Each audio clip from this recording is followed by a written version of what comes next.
Very good evening, gentlemen in the audience and colleagues around the table, and also anybody who may be following us online. I'm Councillor Ian Edwards, and I'm Chair of the Central and South Planning Committee. A couple of announcements before we get into our business. Firstly, no fire alarms expected, so if one does go off, we will be evacuating. Plenty of us around, very familiar with the building. We will, gentlemen, make sure that you're out safely. But for your information, the fire exit, the way you came in, is the best way. We will meet up in the civic forecourt. If that exit, though, for any reason is blocked, there's another one behind us, the doors are open, not a problem. Mobile telephones. Please, can I ask everybody to have their mobile phones switched to silent to avoid interruptions? That would be gratefully received. Gentlemen, members of the public, and also any residents watching us online, feedback forms are provided on the chairs in the audience, and online it's from a drop-down menu. We do encourage completion of feedback. That does help us improve our meetings. Just a general preamble about the way the meeting is run. This is a meeting held in public, but it's not a public meeting, therefore no general speaking rights. The only people that can speak are those who have submitted a petition or their representative, and the agent or applicant in response to those petitions. Beyond that, there are no speaking rights. We'll introduce you quickly to members around the table, who they are and what they do. The voting members of the committee this evening, I will start my far right-hand side, Councillor Stead, and then we have Councillor Chapman, Councillor Lavery, Councillor Ahmed Bolana, Councillor Yarrow. On my far left-hand side, Councillor Cartran, Councillor Duncan, Councillor Dillon. And our officer team are supporting me. Jyoti Mehta is our legal advisor, Mark Braddock, Democratic Services, Alex Kushak is the head of Planning Services Manager and will be providing expert planning advice when needed. Meg Harani will be presenting the applications, and Saeed Shah is our transport advisor and will give us any information regarding traffic. As I say, the voting members are the ones that vote on the applications, and I only vote in the event of there being a tie, and the unlikely event. Okay. Let's move speedily on to the agenda. We have apologies for absence, please. Item 1. Chairman, with apologies from Councillor Chamdal. Councillor Lavery has kindly substituted in his place. Thank you very much. Declarations of interest in matters coming before the meeting this evening. Anybody at all? Thank you. Sign and receive minutes. We have 2 sets of meetings before us. 3 sets before us. Okay. So I have the 18th of May. Is that noted? Agreed, colleagues? Agreed. Thank you very much. We then move on. 9th of June. Page 15. Agreed. Thank you. And then at page 25, 28th of June. Thank you very much. I confirm that no matters have been notified in advance or urgent, and all the items are in part 1. Gentlemen and viewers online, that just means that all the business tonight is in open public. Nothing is in private. Okay. Agenda item 6 has been withdrawn. Agenda item 7, Easy Hotel Heathrow, is now with a petition. So we will hear very shortly from the petitioner, but in the first instance, we will get into the presentation.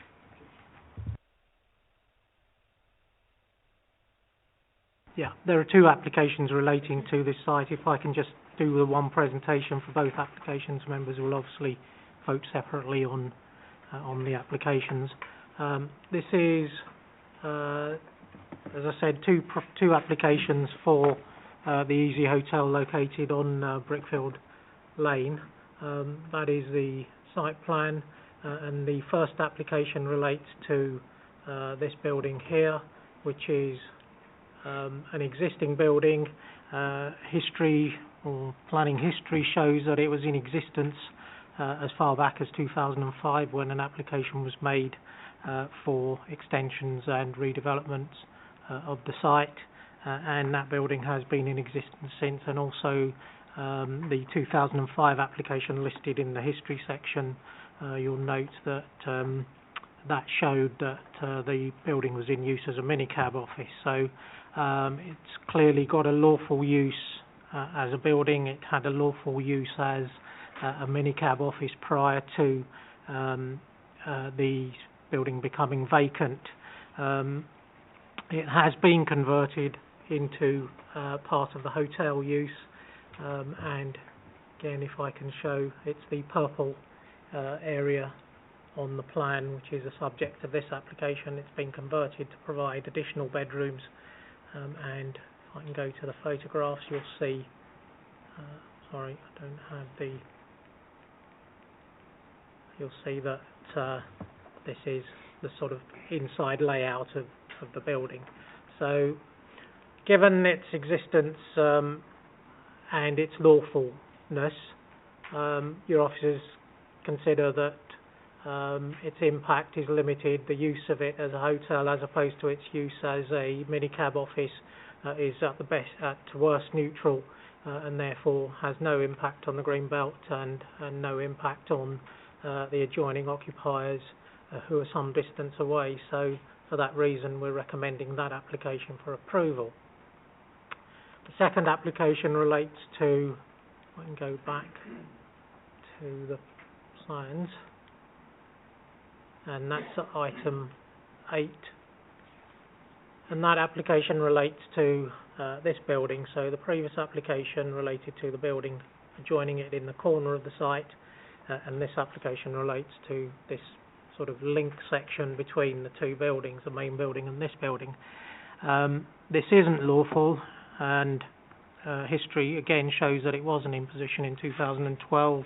It has been constructed since. So your officers again happy that it requires planning permission. The site, as I said previously, is in the green belt, and the consideration for members is whether the impact of this development and what impact it has on the openness of the green belt. The case is set out on page 65 to 67 clearly, and the council's policies are quite clear in that the uses that are defined there, agriculture, horticulture, etc., recreation or cemeteries, are the only uses that would be considered acceptable within the green belt. This isn't one of those uses, and OL4 of the policy states where additional development in the green belt may be acceptable, and the first element there, that it would not result in disproportionate change in the bulk and character of the original building, is at issue here. In relation to the more recent guidance, we've had the MPPF and paragraph 79 to 92 are appropriate here. Paragraph 89 does say, amongst other things, that the extension or alterations of a building is not inappropriate, provided that it does not result in disproportionate additions over and above size of the original building. It also goes on to say that limited infilling or partial or complete redevelopment of previously developed sites would also not be inappropriate if they do not have a greater impact on the openness of the green belt. So the issue for members to consider is, A, whether this building is inappropriate in terms of its size and scale over and above the original building, and secondly, whether it's limited infilling and whether it has an impact on the openness of the green belt. The original size of the building was approximately 350 square metres. Over the years, this has been expanded so that it's now, with the addition of this building, approximately 1,500 square metres. So it has been expanded to a point where it is now approximately 5 times larger than the original size of the building. This is, in the overall scale of things, a modest increase over the building that's existing on the site, but your officers feel that the cumulative impact on the green belt is unacceptable, and they've recommended refusal on that basis. If I can just show the photographs. It is the sort of central bit of that building, so it's sort of that element there. That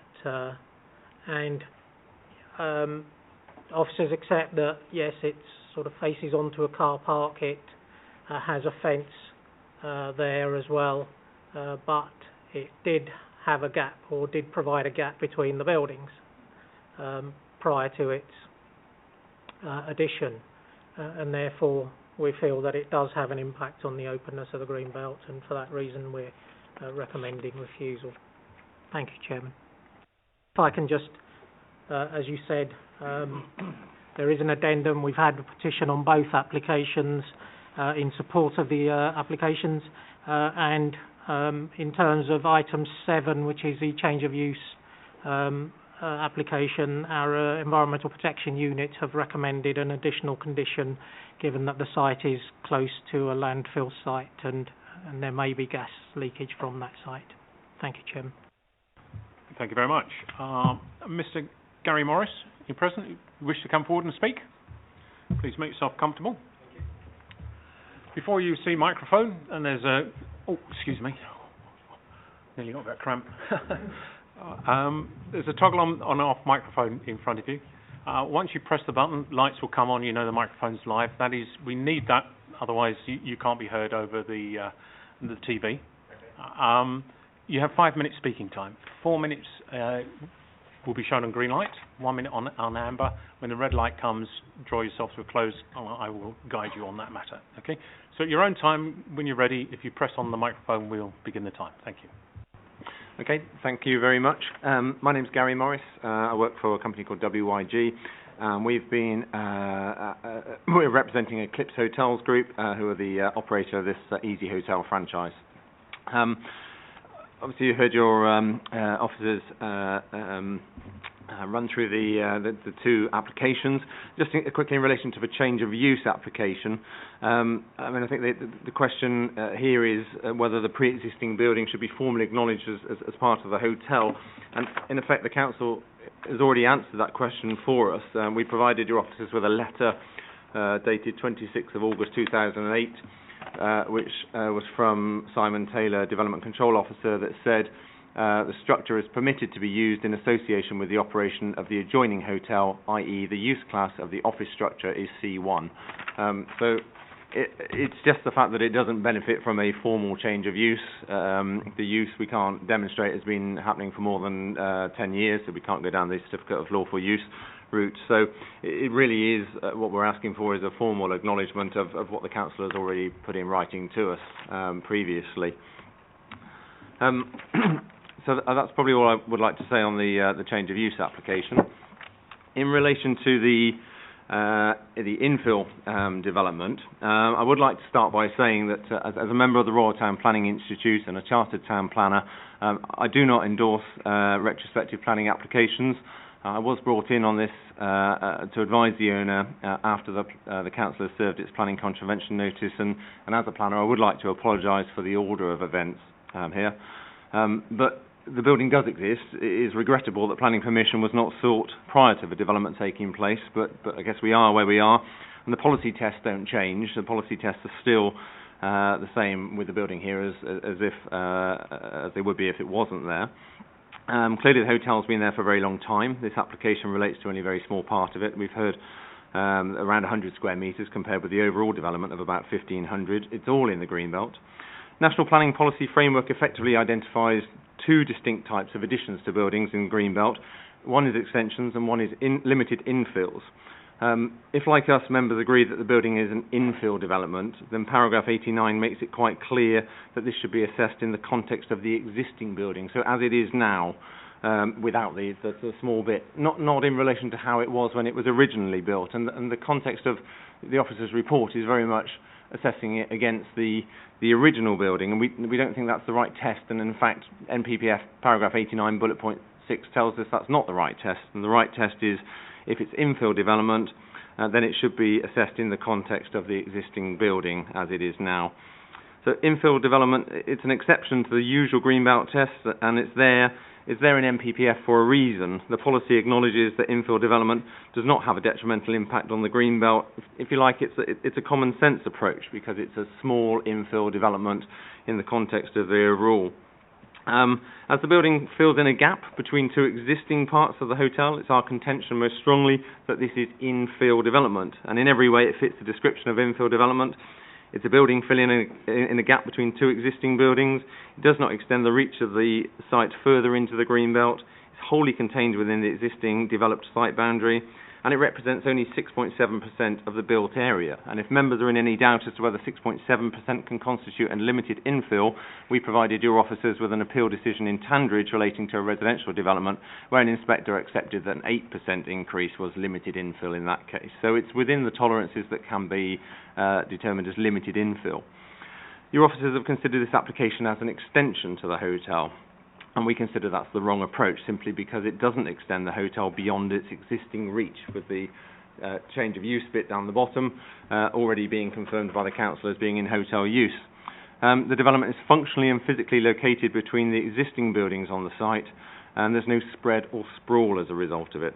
Even your own officer notes that the development is modest increase over the existing building.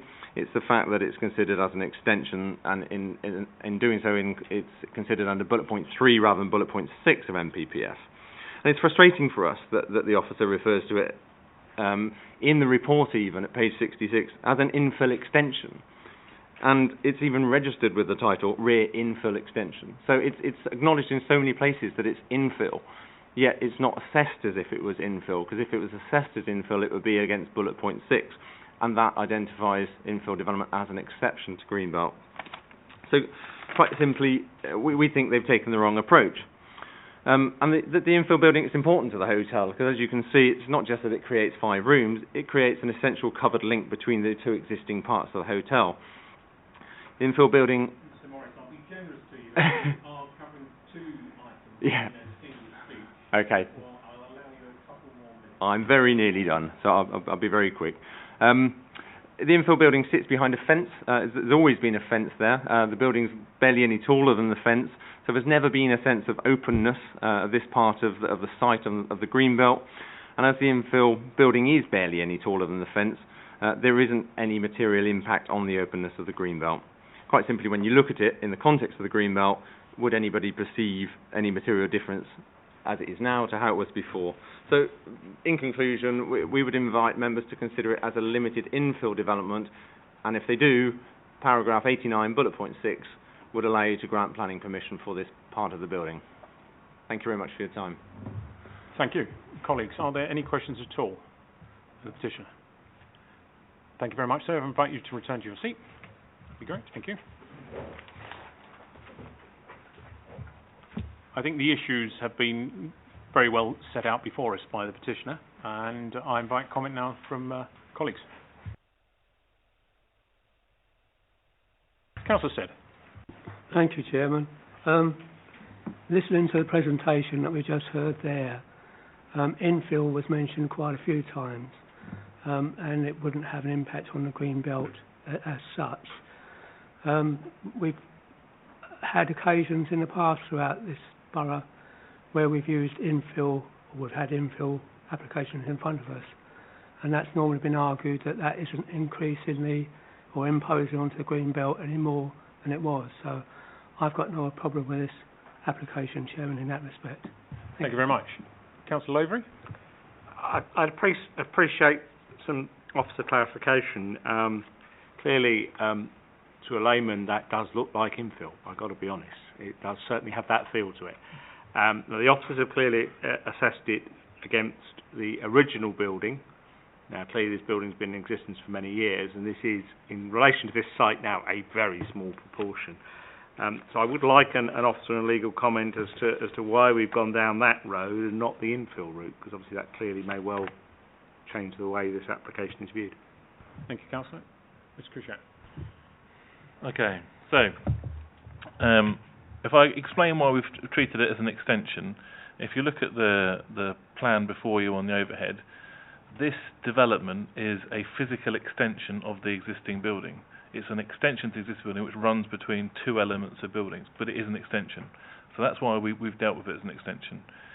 If I give you an example of what's commonly applied for in planning terms under point 6 of paragraph 89, which is the infilling provision within the NPPF. Paragraph 89 of the NPPF point 6 talks about limited infilling, partial or complete redevelopment of previously developed sites where there's no greater impact on the greenbelt. So commonly the type of applications you would get that would be considered under that aspect of the NPPF is where you have a site of lots of buildings, somebody wants to come along and knock down those buildings and provide something new on that site, but in such a way that the new development that would be provided, the redevelopment, would have no greater impact on the greenbelt.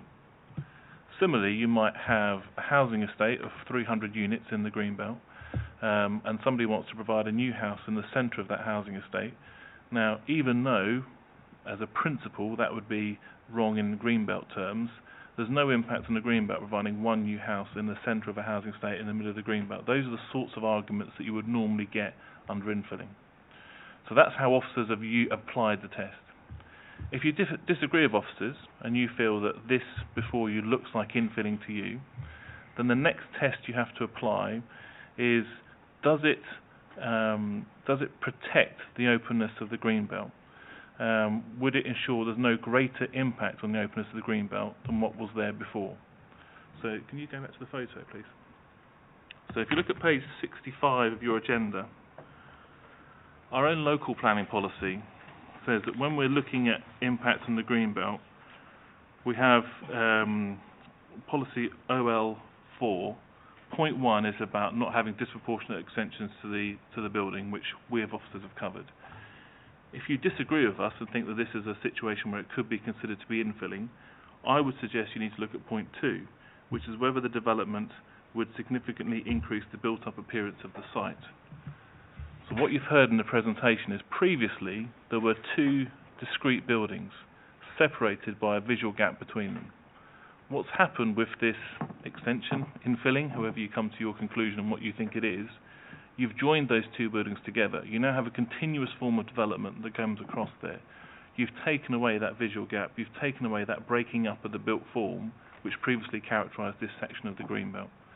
So even if you conclude that we were wrong as officers to call this an extension and you think it's an infill, I would further submit that when looking at the impact of that infill, that there is a greater continuous element of built form which is harmful to the greenbelt.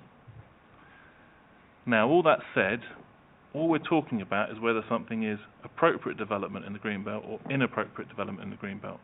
That's only stage 1 of your assessment. If you agree with officers that this is inappropriate development in the greenbelt by definition, i.e. it's not a proportionate extension and it's not limited infilling, which doesn't have wider impact on the greenbelt, you still then have scope to consider whether you think there are very special circumstances associated with this application which outweigh the assessment of your officers. Thank you, Chair. Thank you very much.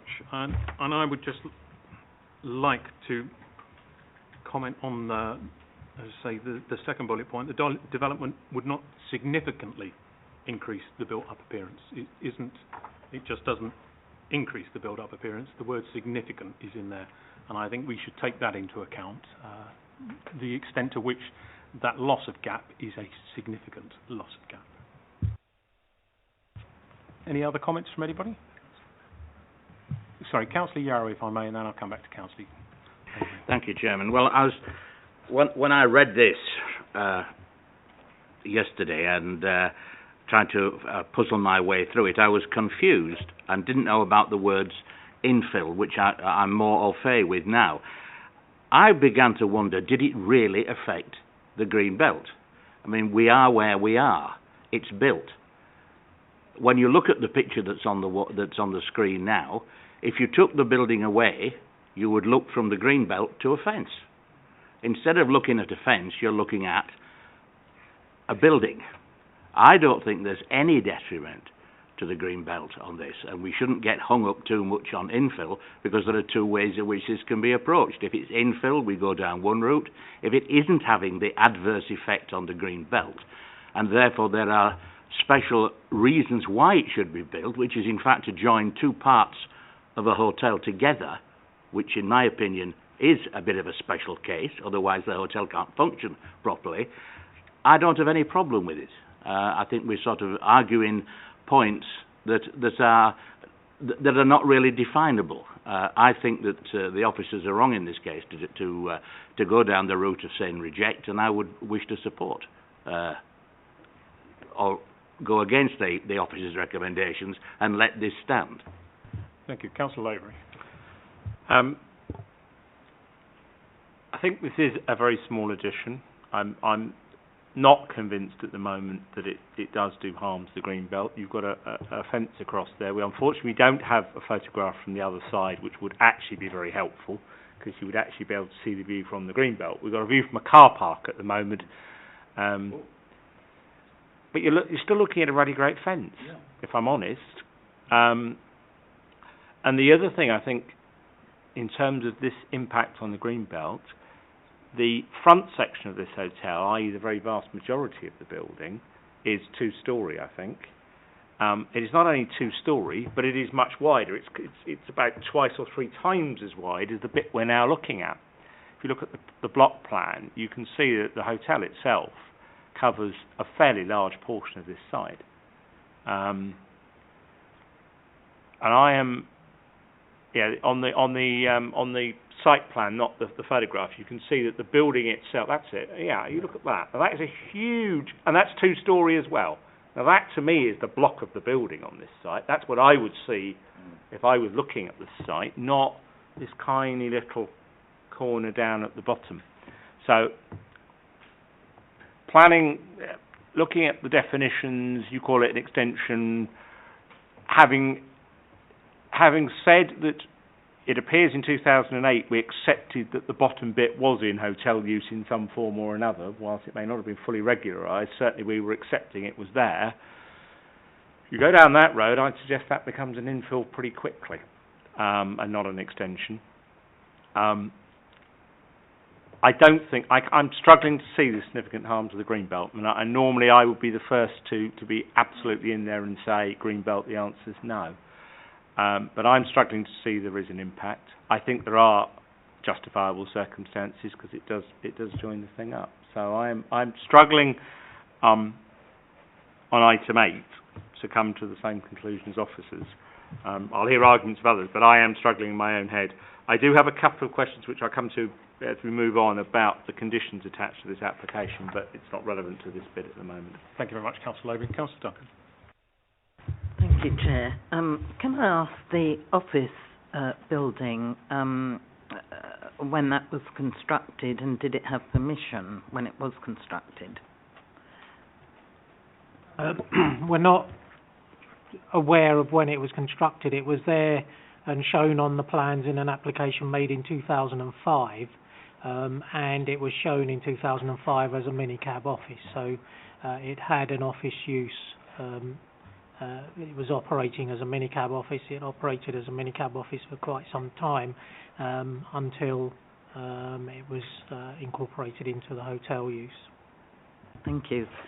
It's just that this site does go back a long way and does have a history which may not all be recorded in the right places and may be dispersed, of actually doing things and then seeking to formalise that. And there's nothing, I know we don't like it, but there's nothing wrong with people doing that. And if it is acceptable, fine. But you only have to look at that development to see from the original building, which is what it's all developed from, that they have got from A to Y at least, and that's a fact, that's fine. I don't regard this as infill. I do support the officers. I understand the arguments. I do think that there's openness at the moment. Yes, it's minimal, but it's still openness, and that's what we have to look at. It isn't suitable development within the Greenbelt, and, possibly we may be asked to be considering other things at a later date. Now you've closed off that openness. because you've actually made a wall of development against the greenbelt with no openness. So I'm afraid I cannot agree with colleagues opposite who are minded to overturn this. I will definitely be voting with the officer's recommendation. Thank you. Thank you very much.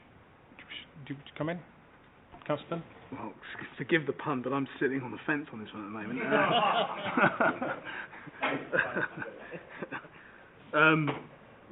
I consider it infill, but I'm with the officers on the fact that I think it does distract from the openness of the site, and I think we benefit from deferring it and having a site visit, to be honest with you, and actually having a look at the openness of the green belt. I hear where you're coming from. It doesn't immediately sit with me as a site visit at the moment, because I do think that we might be able to come to a resolution this evening. We've heard the...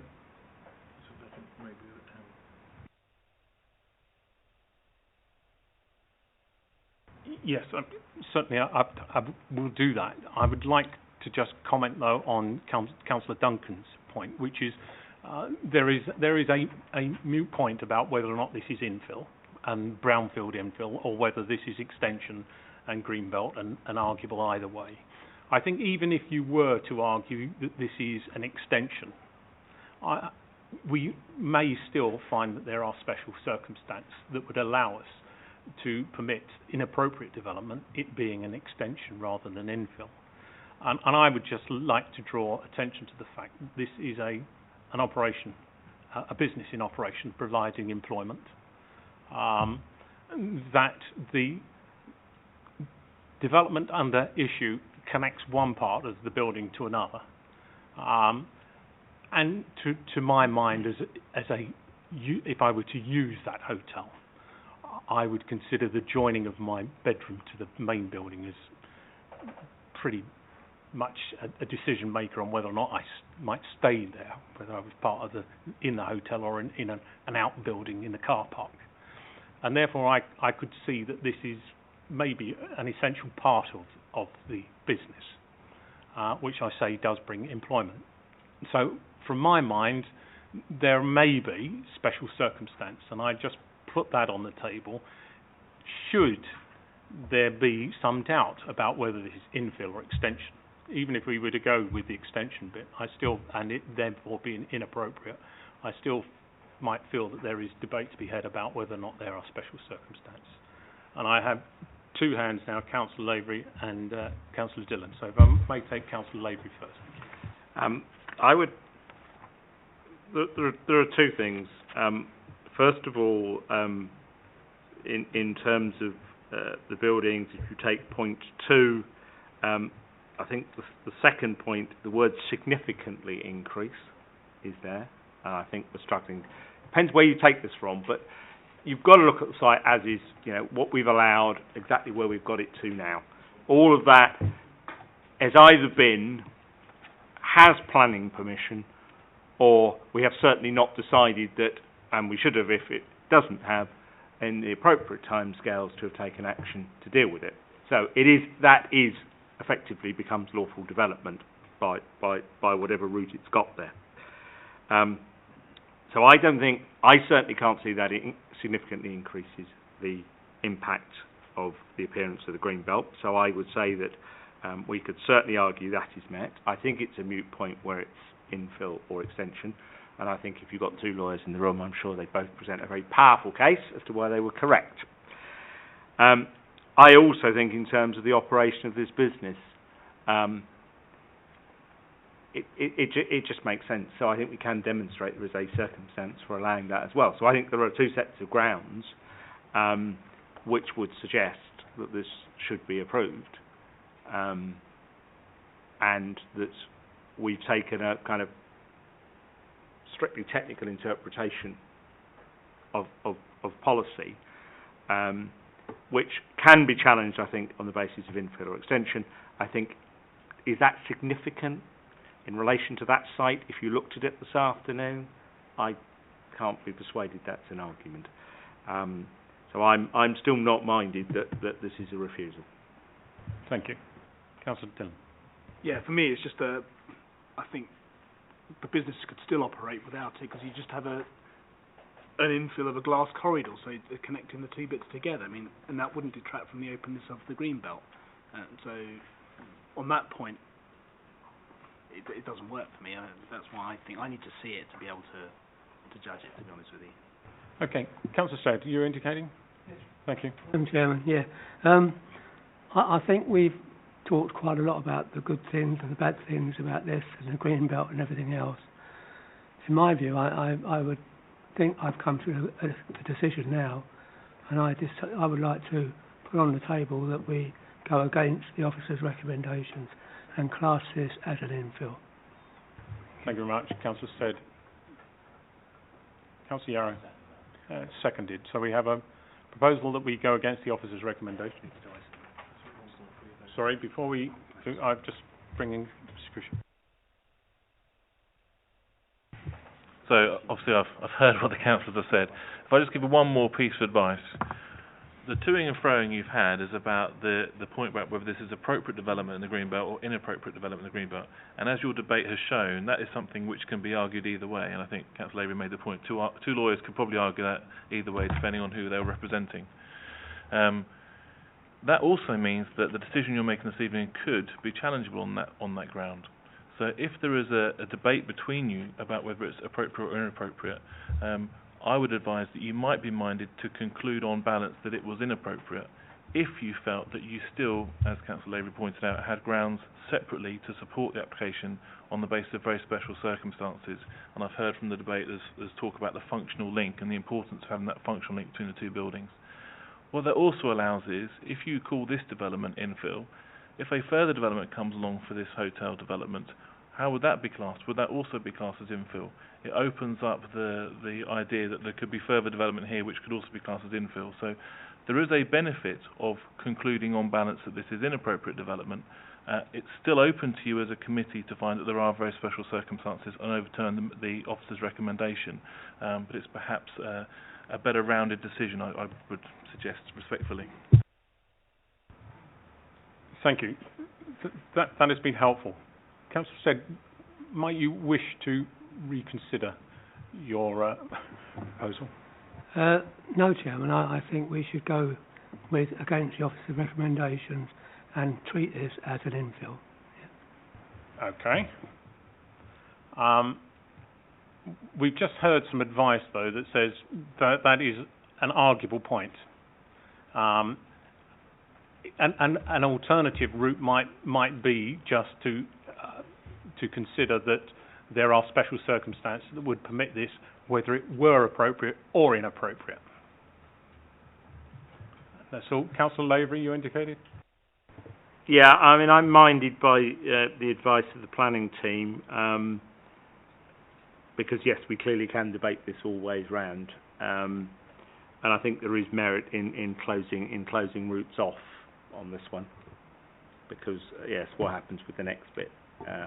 So, to me, the advice of the planning team would seem to represent a safer decision in terms of. I think the end decision, in my mind, is still the same, but the reasoning, I think, is more sound. But okay, so is that first proposal and seconding withdrawn? Yes, the seconder and the proposer have withdrawn that. So we're now looking for a new motion, please. Thank you. Shall I try one? Thank you very much. It's still that we overturn the officer's recommendation and approve the application subject to appropriate conditions, and we'll come to that in a moment. But that we conclude that whilst an inappropriate development in the Greenbelt, that the applicant has demonstrated the very special circumstances required for this to proceed. There being minimal impact on the openness of the Greenbelt. Yeah. Thank you. And that is seconded. Thank you very much, Councillor. Okay, show of hands, please, on that then. So this is agenda item 8, not 7. Can I start? Hold on.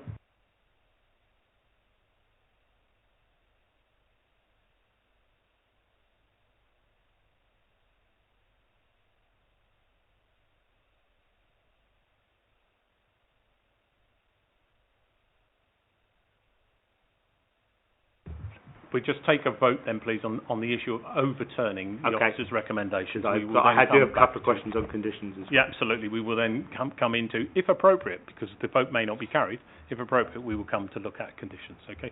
So this is on the motion that this is inappropriate development, but with special circumstances, there being limited impact on the openness of the green belt and the special circumstance of the operation of the business concerned having been discussed. That's proposed and seconded. Can I have a show of hands that support that, please? And a show of votes against? 1, 2, 3 against. Thank you very much. That's 5-3. Okay, we now, with regards to this, by dint of overturning the officer's recommendations, we are by implications approving it. So before we get into formally approving it, I'd like to discuss conditions that may be applied to this. Thank you. Councillor Lavery. Well, the first I would suggest is that the conditions pertaining to item 7, which were varied. So in other words, the condition that is on there regarding gas infill should be carried across, because that clearly applies to both. And I think that's been amended in the addendum, hasn't it? Yeah. So I would suggest that that is carried across. My other question was, in terms of a hotel in this location, this is normally there would be a raft of conditions that would go with this. I know we seem to be accepting on this one that they do park and fly and all sorts of other things, which normally we wouldn't be keen on. But I also note there seems to be no conditioning regarding the condition of bedrooms for use by disabled persons or less able persons, which again would normally be a requirement. And there are two extensions effectively being approved to a hotel. Normally if we were approving a hotel location, there would be requirements for bedrooms to be disabled accessed.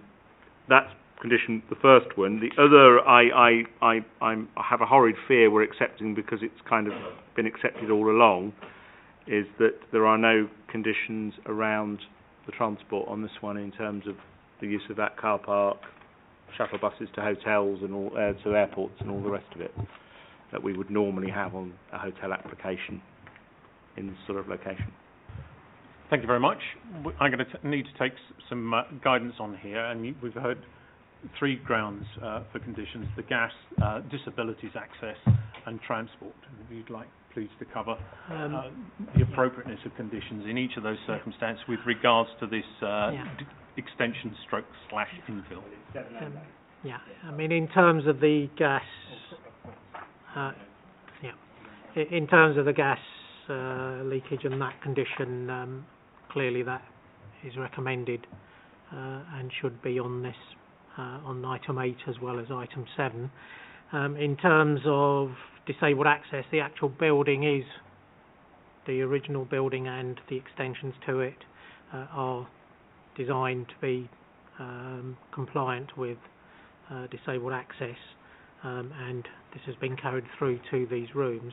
In terms of the number of rooms that we might require to be provided, this is an extension, if you like, to the hotel, and we wouldn't be able to control that in terms of the whole hotel. So if members feel that they want to condition, say, 10% of the rooms that are being provided in this particular building, then that can be incorporated, but it wouldn't be 10% of the rooms in the whole hotel, obviously. And again, in terms of the transport measures that we might put on a new hotel, again, this is a small extension to the existing hotel, and clearly sort of shuttle buses and things wouldn't be appropriate for sort of 4 or 5 rooms that are being proposed here. Okay, thank you. I think at this stage we must be mindful of the fact that decisions around the conditions will need to be carried across to agenda item 7, which we haven't yet voted on. So there is a presumption, and it may be, rather than go down that road of presuming, we resolve that issue first, and if somebody were minded to take forward the issue of agenda item 7, we might resolve that. Councillor Lavery. Well, I would propose, I'd like to resolve the condition debate, but in terms of the principle of agenda item 7, I don't think we have any choice. I think that's been, I think the officer report, I'd fully support the officer report in terms of agenda item 7. Thank you. And is that then seconded? Right. So on the proposal that we agree the officer's report here, subject to conditions that will be applicable jointly to agenda items 7 and 8. Okay. The vote on 7, please. Show of hands. That's everybody. Right. We now have to just sort out the conditions. We've heard that there's a desire here to see disabled access to this part of the growth of the number of bedrooms, which is both the extension plus the change of use, and a proportionate use of that is 10%. So I believe a condition should be applicable to that. We've had the gas fill gas testing is applicable to both, and the officer advice is the transport which we would normally get is this is probably too small an addition to the building to warrant such a matter. So it's just the 2 conditions then to be put across both 7 and 8, the gas and the disability access to bedrooms. Okay, are we in agreement on those 2, please? Delegated to the head of planning. Delegated to the head of planning, the wording. Okay, so we just formally, please, if we can, have somebody propose that. Councillor Lavery, I believe Councillor said you were indicating the second. So show of hands, please, on agreeing that this is across 7 and 8. That's everybody here. Are you against those conditions? Abstaining because they apply to a planning permission that you don't agree with? You're abstaining. Abstaining because we voted against. Yeah, against. I absolutely understand. 3 abstentions. Thank you very much. Okay, that's complete. Right. Did we make sense, sir? Thank you very much.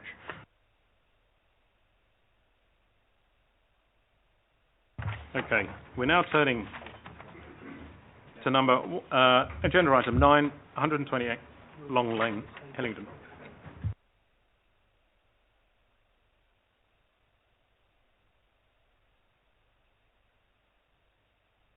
Thank you, Chairman. This relates to 128 Long Lane, which is a 2-storey semi-detached property. The application is for the use of an existing outbuilding at the rear to a bedroom and storage area. We've had, again, previous history and a lawful development certificate which says that this wouldn't be an ancillary use and that it would require planning permission. Your officers consider that the use as a bedroom is acceptable. We've had a number of appeal decisions relating to outbuildings which say that uses of this type which are linked to the main building are acceptable. As my colleague has said previously, that we refused applications previously on 2 grounds. One, that the size of the building was unacceptable, and secondly, that it was tantamount to the provision of a separate unit in the rear garden. And on almost all of the appeal decisions that we've had, we've lost on both grounds. We've had buildings which have been well over the 30, and I'm talking about buildings which have been 50 square metres and in a number of cases 70 square metres, which have been allowed in terms of their size, as the inspector considered that the building was ancillary to the main use or linked to the main house. And we've had buildings which have shown subdivision and which have shown bathroom facilities within the building. And again, the inspector has said that the application is for an outbuilding which is linked to the main house, and on that basis the council could consider or condition the use of the buildings.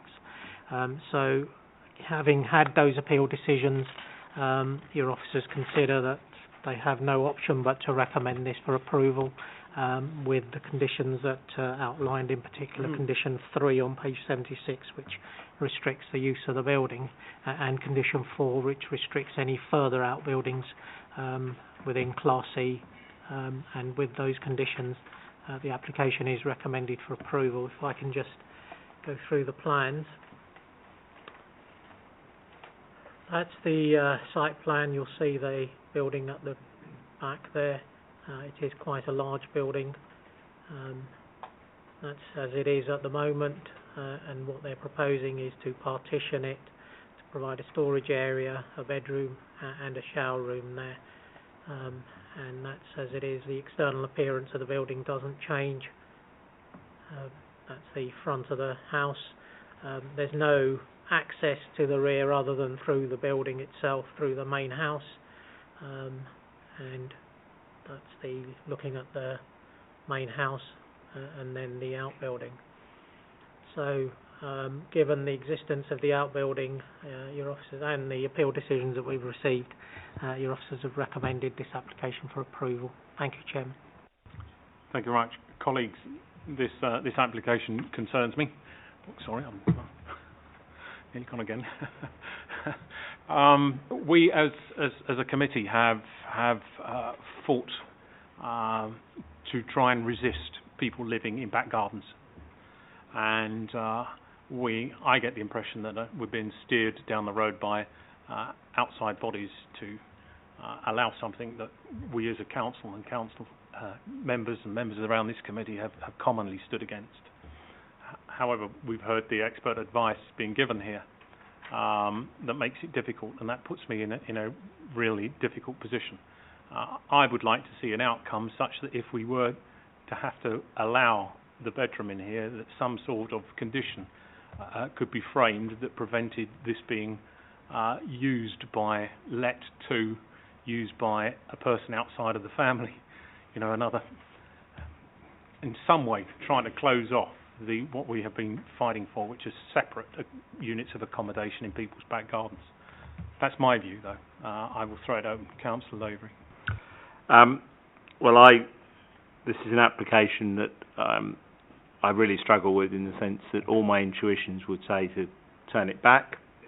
I hear the officer advice, and I fully hear the officer advice, and I've heard it on other committees.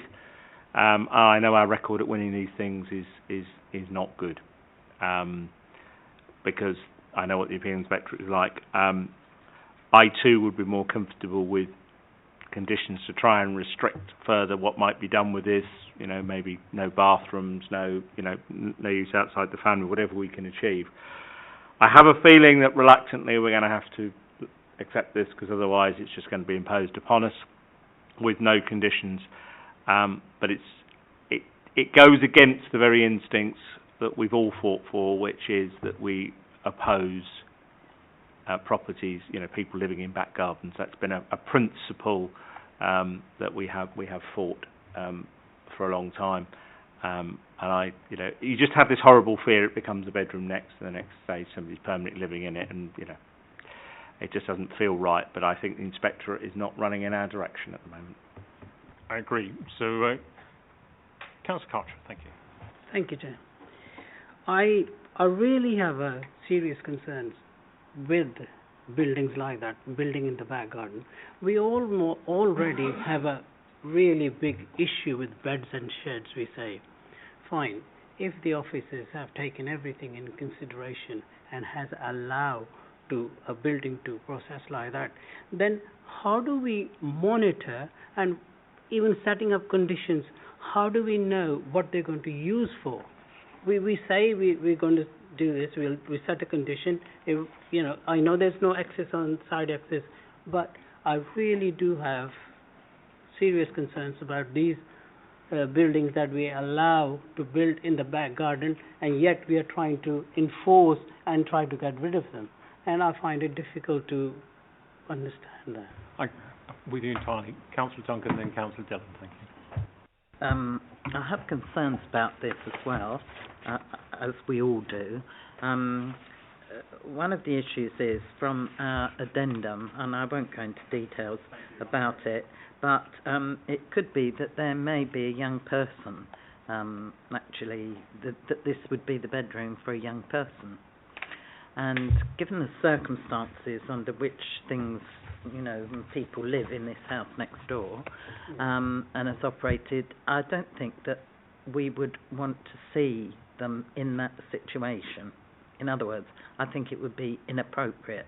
Also, once we've got living accommodation at the bottom of the garden, there's nothing to stop at some point in the future this place becoming an HMO with all that could entail. I think that the government, we need to point out, I'm sorry to hear that there have been so many cases that have been very discouraging to officers, because I know that everyone has been very diligent on these matters here at Hillingdon and many other authorities as well, I'm sure. Don't want to discount that.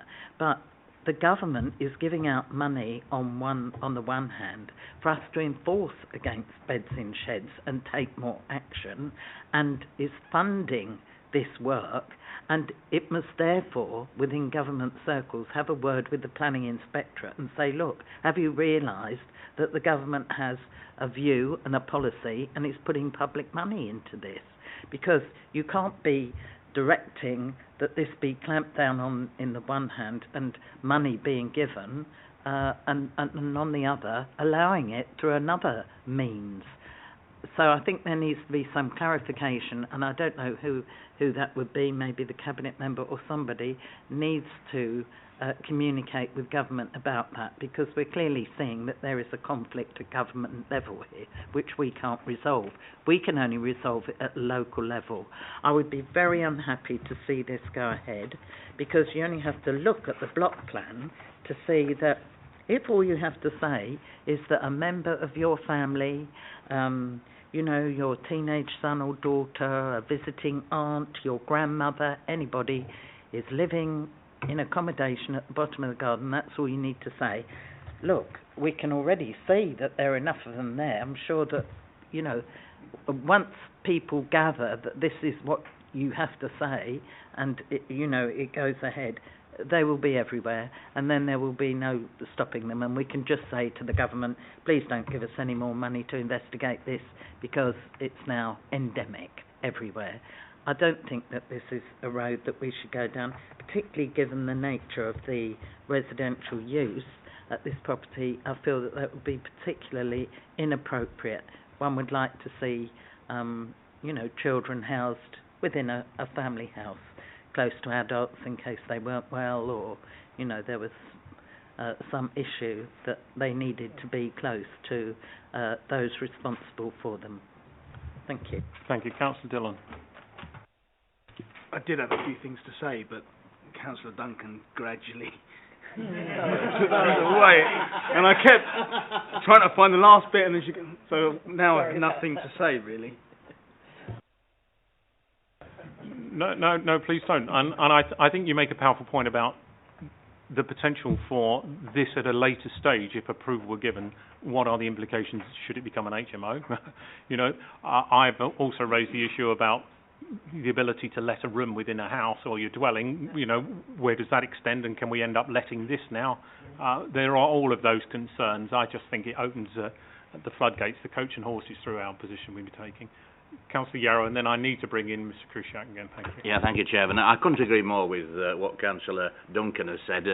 I just want to add a little bit to it and not say anything, Councillor Dillon. One has to be careful when you read the addendum as to what we should say.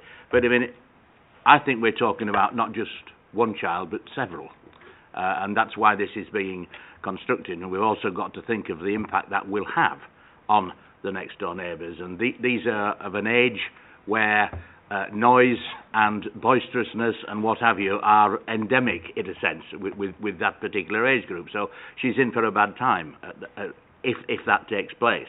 Now, I know that's not part and parcel of planning applications. We have to look at the application as it is. But I think we all know what it's going to be like, and consequently we shouldn't allow it. So I'm with you. I think that we should make a stand, even if we lose it.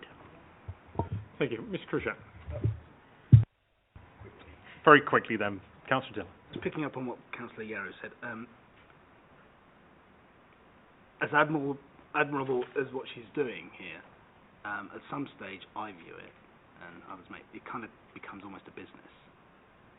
I know you can't really say that kind of thing, but We need to avoid going down the personal circumstance. yeah. But you know, HMO business kind of, that's what I'm starting to get feelings of, and that's then inappropriate. Thank you, Mr. Krushak. Okay, well, I suppose I better explain how we got to where we are. And it goes to the heart of what you're saying about how can the government be doing two things at the same time? How can it be giving us money to take action against beds and sheds, and yet the planning inspector would be so permissive in some sense of what it allows? The key thing is we have to draw a line between what something could be used for and what they've asked for it to be used for in the context of the planning application before us.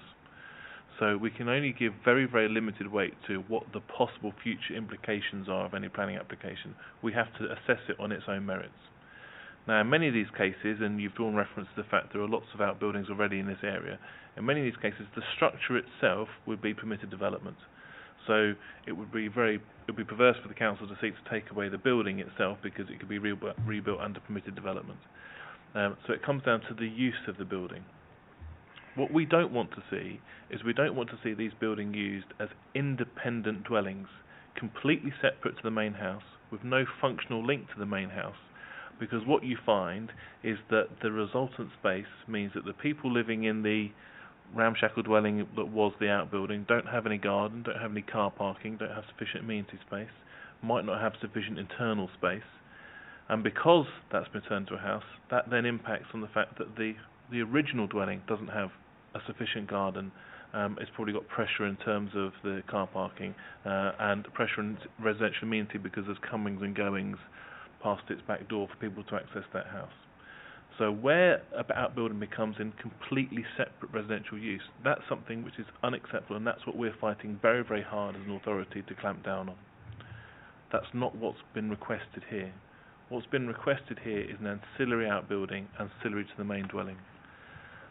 What we have seen in the plans before you is that there would remain a functional link between this building and the main house because there is no kitchen in the outbuilding. Anybody who was in this outbuilding would always have to return to the main house for everyday living because they don't have all the facilities they need.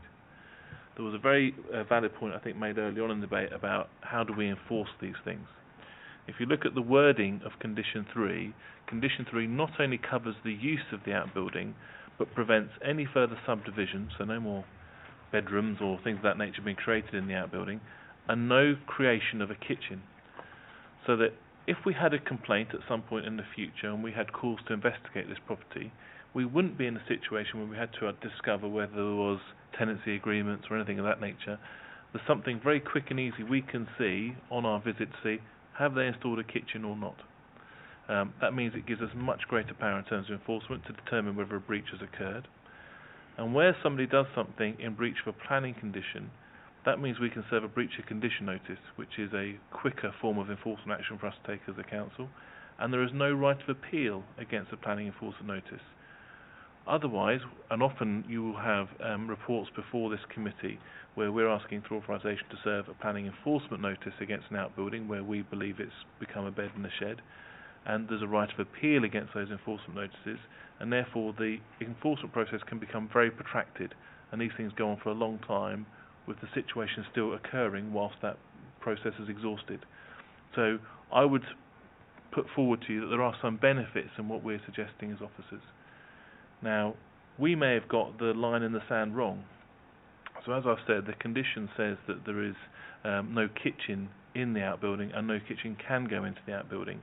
If you think that there are further facilities that should be taken away, and in the debate there was mention of the bathroom, you could impose a condition to say that those further facilities are to be taken away so that you reinforce that functional link between the outbuilding and the main house so that it is not a separate independent dwelling but is always maintained as something which is ancillary to the main house.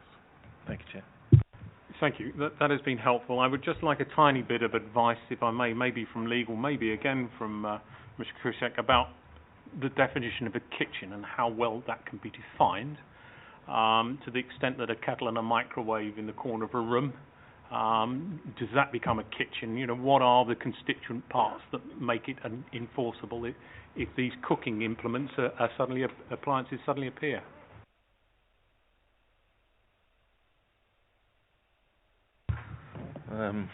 Shall I go first? I don't think there is a clear definition of what is and what isn't a kitchen. You are highly correct that the key thing is that something has to be enforceable. I'm just checking for so if you think that that's imprecise, then we could change the wording so that rather than saying kitchen, it's cooking facilities, or something of that nature, which is less imprecise and more clear if we ever have in a position where we had to take enforcement action. Councillor Duncan. Thank you. I have homeless residents who are in temporary accommodation, where this looks absolutely wonderful. And I have queried this with people because you can have a single parent with a child, and as long as there is a kettle and a microwave, they're deemed to be self-contained.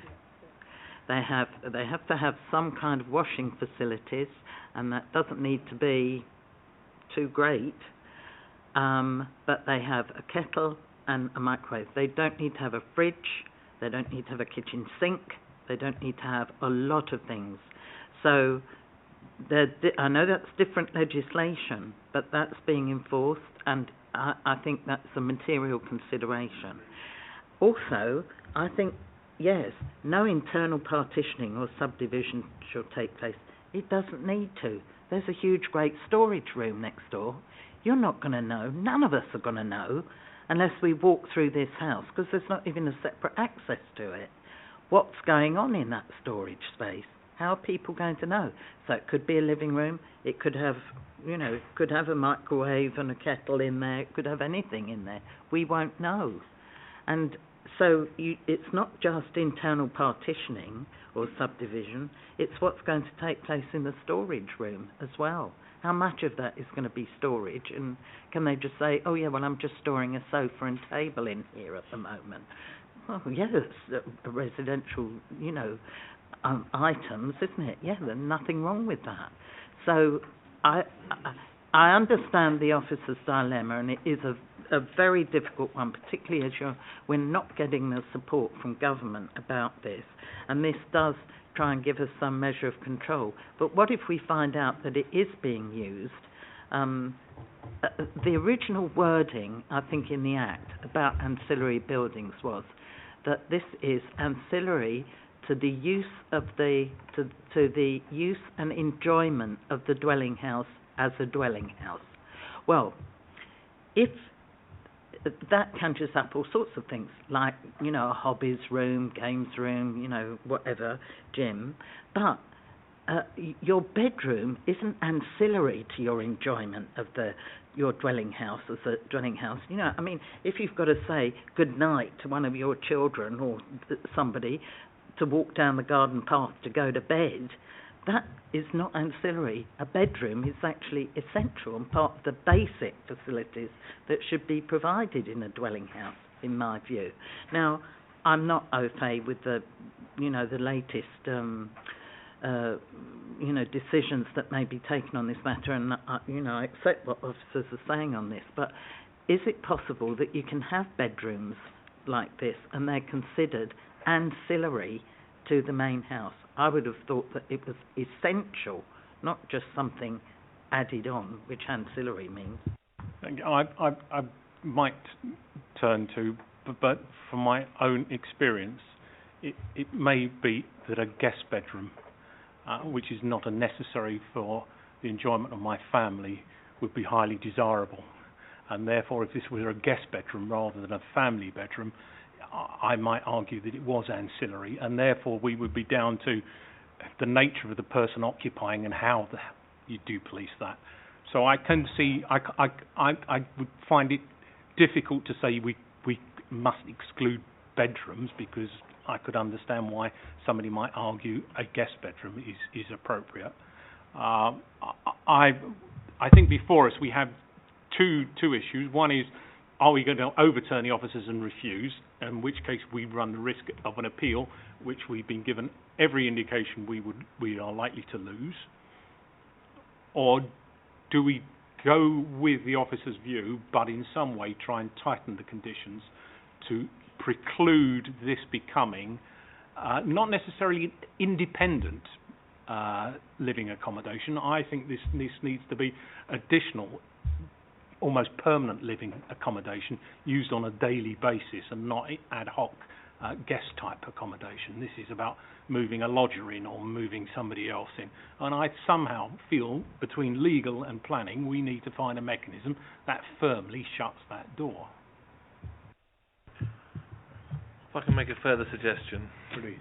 So I made reference earlier to about where do we fit this line in the sand? How do we maintain that functional link between the outbuilding and the house? And what's in the papers before you is the absence of a kitchen. But I can hear that that's perhaps not the right place to draw that line in the sand. So we can go further. So if you feel that it is necessary to make sure that this building remains ancillary, that other facilities are taken away, and that it's clear that at any point in the future, if we were to visit this property, we would know if that had been reversed. So you could, for example, have a condition to take away the bathroom, and you could even have a condition to take away water supply to the premises. If you think that is the purpose of a planning condition, is to make something which is unacceptable acceptable in planning terms. So if you as the decision makers feel that is the level of control you need to maintain that functional link, you have the power to do so. The applicant has a right of appeal, as I'm sure you're aware, and they would have the right to submit a further application to challenge any conditions that you impose, but you would be setting out as a committee what you think is necessary to set out that functional link between an outbuilding and a main dwelling. Thank you. Helpful. Councillor Lavery. Can I just check something with officers? I appreciate the officer advice, and certainly if I'm to be minded to approve this, I would want all of the suggestions Mr. Krushak is making incorporated.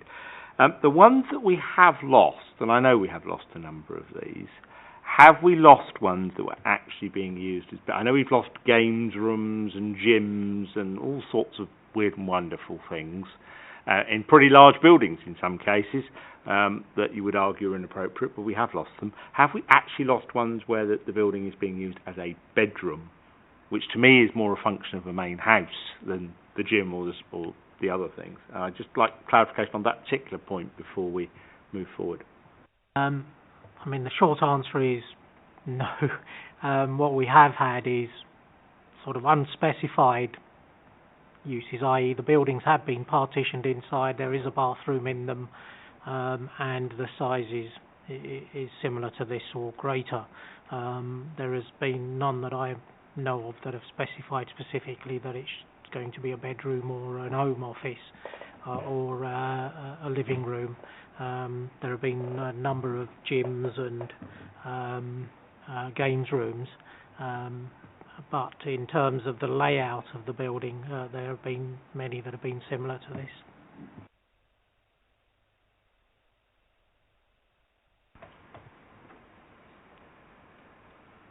Councillor Lavery. Well, I think that's clarified my thinking enormously, because I fully accept the size of the building we won't win, and I fully accept we've had them used as gyms and all sorts of things before. But if we haven't lost the argument on a bedroom, and I think a bedroom is central to the property and not an ancillary use, I think it is part of the property. With that advice in mind, to be honest, I would be minded to run the risk of the appeal and overturn the officer recommendation and refuse it, because I think we just hold to the precedent and let the appeal inspectorate, if people want to take it down that road, let them see how they feel. Thank you. I'm warming towards that. My only hesitation is past experiences where we have considered applications for granny type annexes in the rear garden where we've had very clear guidance that appeals have been permitted that allow such things. However, they tend to be constrained to use by a particular person, sometimes for a particular period when the building's to be removed thereafter, which does constrain it more. So, there is a caveat, I think, to the bedroom argument, but it may be something we wish to explore, that, you know, the building's okay, but the bathroom and the bedroom aren't. Councillor Dillon, thank you. Right, okay. Helpful. So let's have an actual mover of a proposal. Okay, I will, if you like, I will formally move then that we overturn the officer's recommendation and refuse this application, and the reason for the overturn being that we're not regarding the bedroom use as ancillary to the main house. Formally seconded by Councillor Dillon. Show of hands by everybody. That is everybody.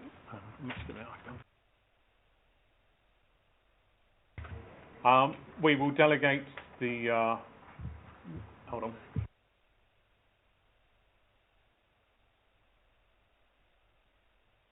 Just give us a couple of seconds.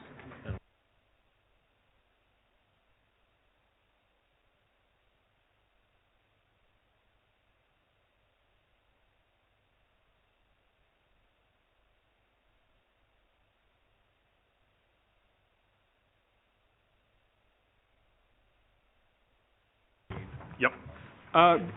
Can we agree that the final wording, the refusal wording, to be delegated to the head of planning, subject to agreement? Thank you. Cheers.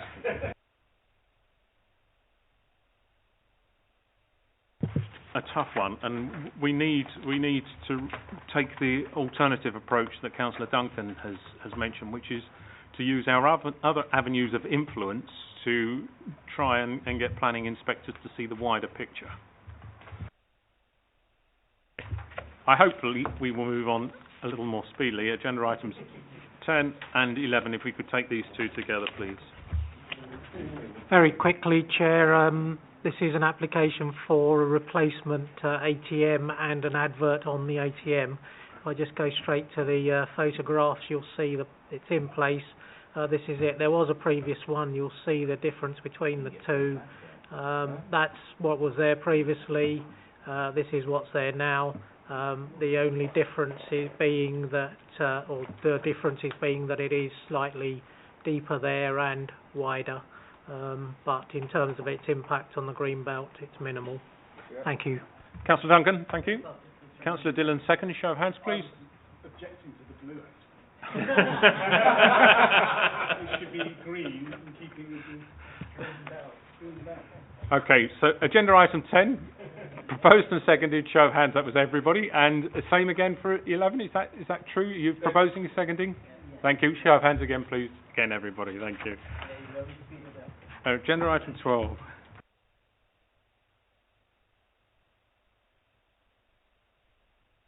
Can start off with the addendum. We have received additional objection from the Friends of Minute Country Park. They relate to issues of highways, parking and safety, and those are issues that are related to the wider use of the site rather than just this particular building, the use of the school next door as well.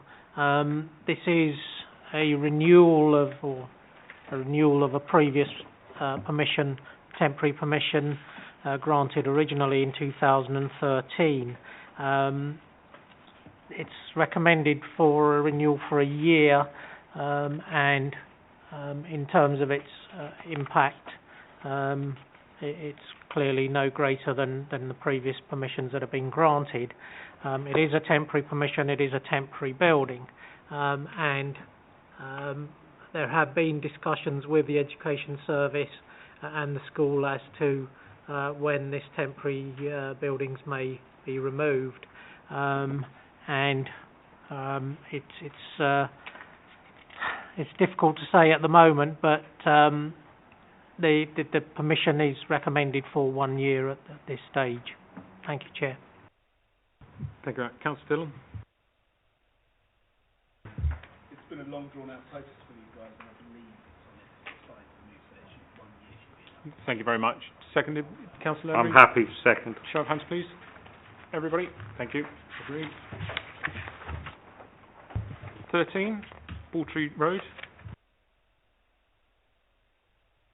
Thank you, Chair. This is an application for enlargement of an existing basement and what's termed a ground floor rear extension, but in essence it's a two-storey, but it includes an extension to the basement as well. And in terms of its impact, the application is recommended for refusal. We have had a non-determination appeal lodged, and therefore a formal decision can't be issued, but we will be notifying the inspectorate of the committee's decision, whichever way the committee go. If I can just go again directly to the plans, that's the existing plans, and you'll note that the basement existing is in that position, so it's in essence under there. And what's being proposed is, and these are existing and proposed elevations, you'll note that again the rear extension, this is the existing, and you'll see the two-storey element, if you like, here, with the basement level with the French windows, and the extent of the basement is this area here, so it's the full length of the house plus the extension. We do have a couple of concerns with that, the first being that it's only served by a window to the rear, so in terms of the quality of accommodation provided at the front, and we're talking about a room which is a considerable 12-13 metres, then the light or an outlook to a room, to this part of the room particularly, is going to be very poor. And then the design of the rear part of the extension is also considered unacceptable. So for those reasons we are recommending refusal. Thank you, Chair. Thank you very much. Councillor Dunn.